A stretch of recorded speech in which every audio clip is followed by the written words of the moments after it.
ഞാനിപ്പോൾ നിൽക്കുന്നത് കുന്നത്തേരിയിലാണ്ടാ. അതായത് നമ്മുടെ ദേവന് ചേച്ചി നാരായണമംഗലത്ത് നിന്നും 5 കിലോ ചെമ്മീനായിട്ട് വരും. അപ്പോൾ പാവം നടക്കാനൊന്നും വയ്യാന്നാണ് പറഞ്ഞത്. അപ്പോൾ അവിടെ വന്നിട്ട് ഫസ്റ്റ് വരുന്നത് നമ്മുടെ ഈ കടല. അപ്പോൾ നമ്മുടെ ഈ കടല ഇക്കാനൊന്ന് പരിചയപ്പെടാം. ബഷീർക്കാ,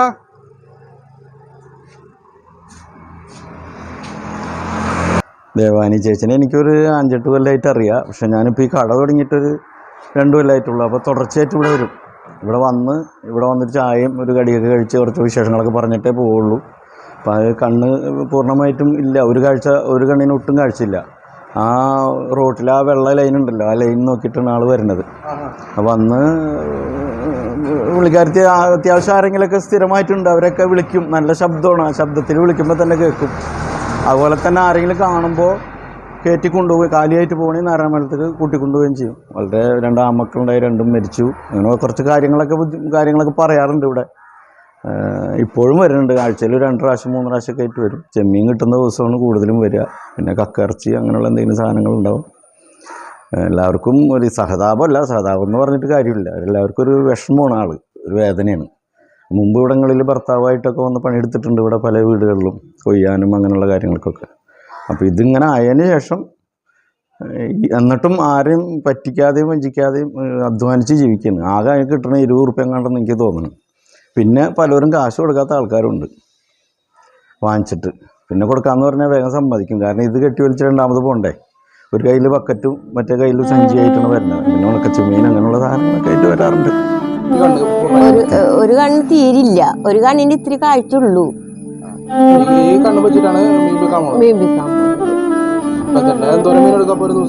ചിലപ്പോ 5 കിലോ അല്ലെങ്കിൽ 4 കിലോ അല്ലെങ്കിൽ 2 കിലോ. അത് കുന്നത്തേലൊക്കെ പോകും. കുന്നത്തേല് ആ ചായക്കടയിലൊക്കെ പോകും. സലാമുക്കാക്ക് വല്ല കാരച്ചെമ്മീനൊക്കെ ഇട്ടിങ്ങി 1/2 കിലോനൊക്കെ കടം മേടിക്കണ്ട്.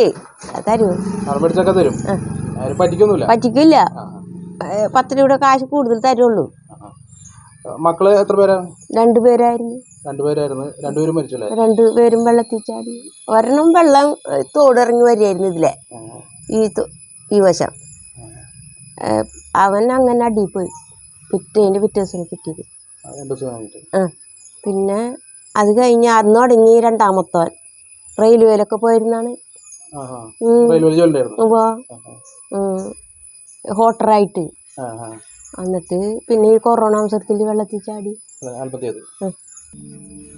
ആ ചേട്ടൻ പോയ പോലെ ഒറ്റയ്ക്ക് ഇങ്ങനെ വെള്ളയൊക്കെ 4 കിലോ അരി കിട്ടും റേഷൻ. നടക്കാൻ വയ്യ. ഓട്ടോറിക്ഷയ്ക്ക് കൊണ്ടുപോകും വെള്ളൂർ വരെയൊക്കെ. പിന്നെ അവിടുന്ന് ഓട്ടോറിക്ഷയ്ക്ക് വരും. ഒന്നും കിട്ടുന്നില്ല. എന്നാലും വെറുതെ വീട്ടിൽ ഒറ്റയ്ക്ക് ഇരിക്കണ്ടാന്ന് വെച്ചിട്ട്. ആകെ ചോർച്ചയാണ്. ആകെ ചോർച്ചയാണ് ഈ മുൻവശത്ത് മാത്രം. വീഡിയോ ഇടാം. ആരെങ്കിലും കണ്ടിട്ട് എന്തെങ്കിലും ചേച്ചിനെ സഹായിക്കാൻ മനസ്സ് കാണിച്ചാൽ സഹായിക്കട്ടെ. ഞാനിപ്പോൾ നിൽക്കുന്നത് ദേവാനി ചേച്ചിയുടെ വീടിൻ്റെ അടുത്ത ഒരു കടയിലാണ്. അവിടുത്തെ കടയിലെ ചേട്ടനോട് നമുക്ക് കാര്യങ്ങളൊക്കെ ചോദിച്ചറിയാം. വ്യക്തമായിട്ട് ദേവാനി ചേച്ചിയുടെ വിശേഷങ്ങളും കാര്യങ്ങളൊക്കെ വ്യക്തമായിട്ട് ഞാൻ ചോദിച്ചറിയാം. ഓക്കെ, നമസ്കാരം. ചേട്ടൻ്റെ പേര്? എൻ്റെ പേര് അമൃതലാൽ. ദേവാനി ചേച്ചിയുടെ തൊട്ട് വടക്ക് വീടാണ് എൻ്റെ വീട്. അത് ശരി, തൊട്ട് അയൽവക്കമാണ്. ദേവാനി ചേച്ചിയെ കുറിച്ച് എന്താണ് കൂടുതൽ പറയാനുള്ളത്? ദേവാനി ചേച്ചിന്ന് വെച്ചാൽ ജീവിതം തന്നെ ഭയങ്കര ബുദ്ധിമുട്ടാണ്. അവരുടെ 2 മക്കൾ മരിച്ചുപോയി, ഭർത്താവ് മരിച്ചുപോയി. പിന്നെ അവർക്ക് കണ്ണിന് കാഴ്ച തീരെ ഇല്ല. ചെമ്മീനൊക്കെ മേടിച്ചിട്ട് ഇങ്ങനെ കൊണ്ടുനടന്ന് വിറ്റിട്ടുള്ള ജീവിതമാണ്. പിന്നെ വീടാണെങ്കിൽ ആകെ മോശമൊക്കെ എടുക്കണം. മഴ പെയ്താൽ മുകളിൽ നിന്ന് വെള്ളമൊക്കെ വീണ് ആകെ ബുദ്ധിമുട്ടാണ്. പണിയൊക്കെ കഴിഞ്ഞിട്ട് വരുമ്പോൾ വെള്ളത്തിൽ വീണാണ് ആൾ.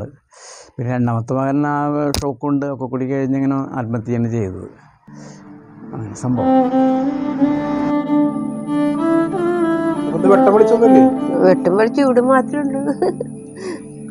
അപ്പോൾ ദേവാനി ചേച്ചിയുടെ വിശേഷങ്ങളൊക്കെ കേട്ടല്ലോ. അപ്പോൾ ഈ വീഡിയോ കണ്ടിട്ട് ആരെങ്കിലും സഹായിക്കാൻ തോന്നിയെങ്കിൽ സഹായിക്കുക. ഞാൻ ഇതിൻ്റെ അകത്ത് ദേവനചേച്ചിയുടെ മരുമകളെ നമ്പർ ഇതിൻ്റെ അകത്ത് വയ്ക്കുന്നുണ്ട്. അവരൊരുമിച്ചല്ല താമസം, അവർ വേറെയാണ് താമസം. അപ്പോൾ ദേവനചേച്ചിയുടെ മരുമകളെ നമ്പറിൽ വയ്ക്കുന്നുണ്ട്. ആരെങ്കിലും വിളിക്കാൻ തോന്നിയാൽ ആ നമ്പറിൽ വിളിക്കാം. എൻ്റെ നമ്പർ ഇതിൻ്റെ അകത്ത് അടിയിൽ വയ്ക്കുന്നുണ്ട്. എൻ്റെ നമ്പറിലേക്കും വിളിക്കാം.